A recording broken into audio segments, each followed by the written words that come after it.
A reading from the book of Genesis. In the beginning, when God created the heavens and the earth was a formless wasteland, and darkness covered the abyss, while a mighty wind swept over the waters.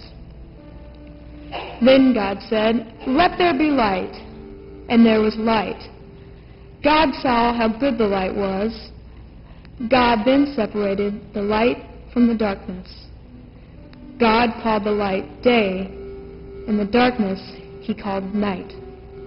Thus evening came, and morning followed, the first day.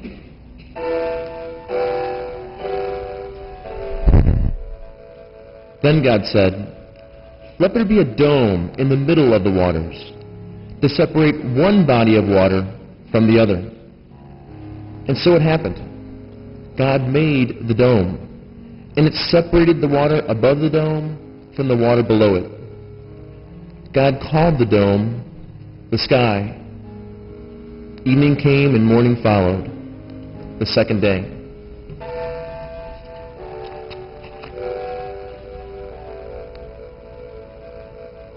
Then God said, "Let the water under the sky be gathered into a single basin, so that the dry land may appear."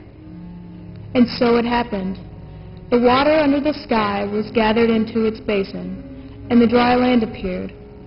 God called the dry land the earth, and the basin of the water he called the sea. God saw how good it was. Then God said, "Let the earth bring forth vegetation, every kind of plant that bears seed, and every kind of fruit tree on earth that bears fruit with its seed in it." And so it happened. The earth brought forth every kind of plant that bears seed, and every kind of fruit tree on earth that bears fruit with its seed in it. God saw how good it was. Evening came, and morning followed, the third day.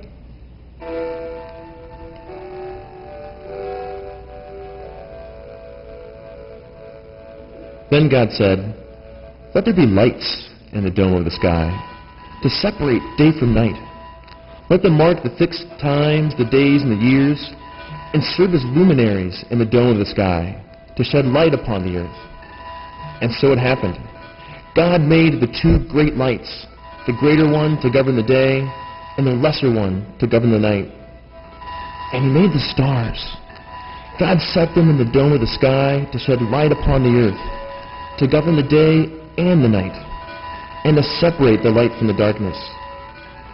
God saw how good it was. Evening came, and morning followed, the fourth day.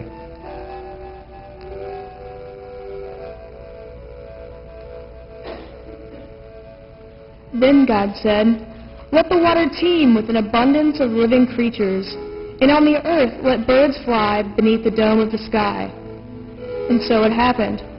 God created the great sea monsters and all kinds of swimming creatures with which the water teems, and all kinds of winged birds.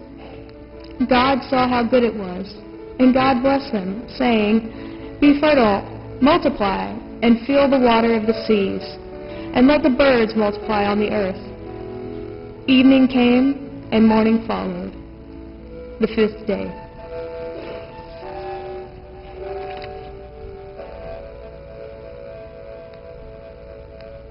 Then God said, "Let the earth bring forth all kinds of living creatures, cattle, creeping things, wild animals of all kinds." And so it happened.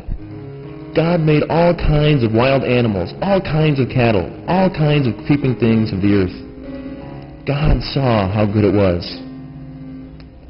Then God said, "Let us make human beings in our image, after our likeness. Let them have dominion over the fish of the sea, the birds of the air, and the cattle, and over all the wild animals, and all the creatures that crawl on the ground." God created human beings in his image. In the image of God he created them. Male and female, he created them. God blessed them, saying, "Be fertile, multiply, fill the earth and subdue it. have dominion over the fish of the sea, the birds of the air, and all the living things that move on the earth. God also said, "See, I give you every seed-bearing plant all over the earth, and every tree that has seed-bearing fruit on it, to be your food.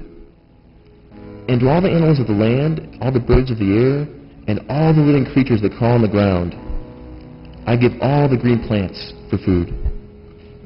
And so it happened.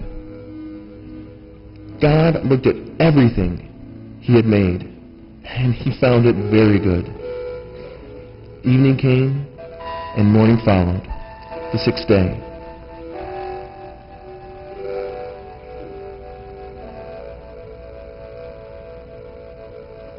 Thus the heavens and the earth and all their array were completed.